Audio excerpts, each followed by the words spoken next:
आज लोग कहते हैं नबी को नहीं पता था, 1400 साल के बाद तुम शियों को पता चल गया कि बंदे ठीक नहीं थे। अल्लाह को नहीं पता था कि ये ठीक नहीं। अल्लाह ने फरिश्तों में क्यों बिठाया? जो क्योंकि उस खुदा ने खुद ही कानून बनाया है, जब तक निजासत जाहिर ना हो उसे पाक करने का हुक्म ही नहीं।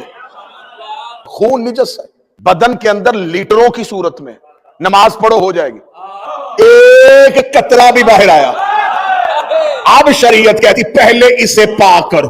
अंदर भी तो यही था, कहते अंदर दर रहने दो, अब निजासत जाहिर हो गई है, बंदे परेशान हो रहे हैं और मैं नतीजे के करीब निजासत जाहिर हो गई है। इसका मतलब निजासत छुपी हो तो रहने दो, जाहिर हो उसे पाक करो। बंदे निजासत छुपा के बैठे रहे, नबी ने बैठा रहने दिया, इन्होंने जाहिर की, नबी ने बाजू पकड़ के हुजरे से निकाल दिया।